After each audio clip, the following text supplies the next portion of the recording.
السلام عليكم ورحمة الله وبركاته. معكم المعلمة نهيل حمد، خريجة كلية التربية قسم رياضيات، تعليم الرياضيات، وحصلت على شهادة البكالوريوس عام 2011 في تخصص الهندسة الصناعية. إن شاء الله راح أكون معكم في دروس الرياضيات للصف الثاني المتوسط، وبداية في الدرس الأول الأعداد النسبية.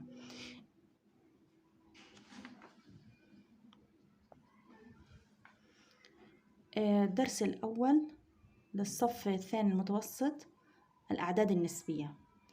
الأفكار الواردة في الدرس أن أنا أعبر عن الأعداد النسبية بكسور عشرية، وعن الكسور العشرية بكسور اعتيادية.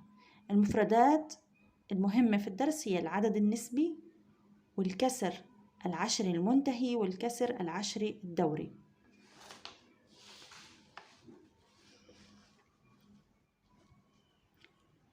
في البداية يسمى العدد الذي يمكن كتابته على صورة كسر عدد نسبي، وبما أن العدد -7 يمكن كتابته على صورة -7/1، لأن العدد -7 عدد صحيح، يمكن كتابته -7/1، أي عدد صحيح مقامه 1، وبالتالي فهو كسر.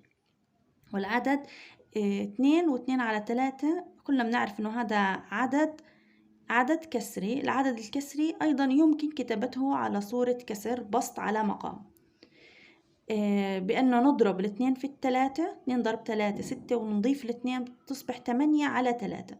8/3 عبارة عن كسر بسط على مقام، وبالتالي هو عدد نسبي، أي أن الأعداد الصحيحة والكسور الاعتيادية والكسور والأعداد الكسرية جميعها أعدادا نسبية. في الصفوف السابقة تعرفنا على مجموعة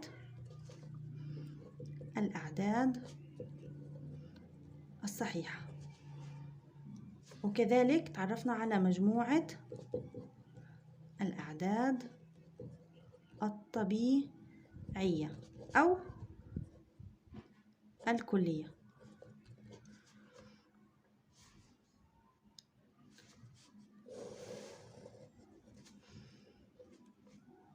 مجموعة الأعداد الصحيحة تشمل الصفر، الأعداد الموجبة، والأعداد السالبة.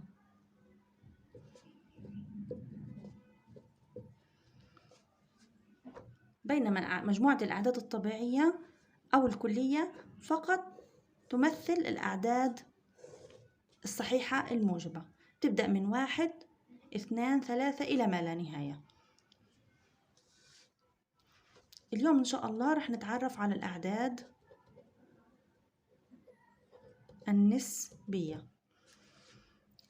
لو أخذنا عددين على خط الأعداد 1 و2، رح يكون في عندي عدد لا نهائي من الأعداد تقع بين 1 و2. فرضاً كان العدد 1.5. العدد 1.5 هو عدد عشري، ويمكن كتابته على صورة عدد كسري. ولو ضربنا 1 بال2 وجمعنا البسط، ضربنا العدد الصحيح في المقام وجمعنا البسط، رح نتحول ليصير 3/2، يبقى المقام كما هو 2، وهذا عبارة عن كسر اعتيادي. هذه الأنواع من الأعداد نسميها أعداد نسبية، أي أن العدد النسبي يكتب على صورة بسط على مقام. ولو فرضنا أنه البسط ألف والمقام باء، يشترط على أنه يكون البسط والمقام عددان صحيحان، يعني ألف وباء عددان صحيحان.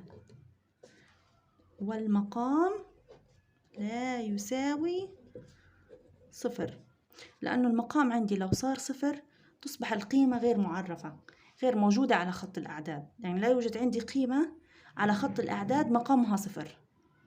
إذن العدد النسبي يكتب على صورة بسط على مقام، بشرط أن يكون البسط والمقام عددان صحيحان والمقام لا يساوي صفر.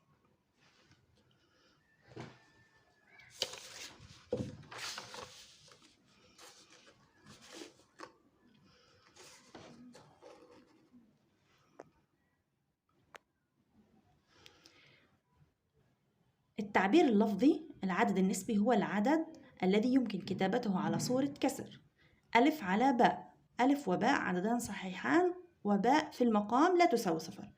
لو اطلعنا على النموذج الموجود عندي، الأعداد الكلية هي الأعداد الموجبة تبدأ من 1 2 3 4، والأعداد الصحيحة تشمل الصفر والأعداد الصحيحة الموجبة والأعداد الصحيحة السالبة. المجموعة التي تضم هاتين المجموعتين هي مجموعة أكبر. المجموعة الأكبر هي الأعداد النسبية. الأعداد النسبية هي الأعداد الكلية والأعداد الصحيحة، وإضافة إلها الكسور اللي تحدثنا عنها، الكسور الكسر الاعتيادي والكسر العشري والعدد الكسري والعدد العشري الدوري. لأن الأعداد العشرية عندي منتهية وغير منتهية. الأعداد العشرية الغير منتهية هي الأعداد الدورية، سنتحدث عن هذا العدد أو كيف يكتب هذا العدد بالتفصيل.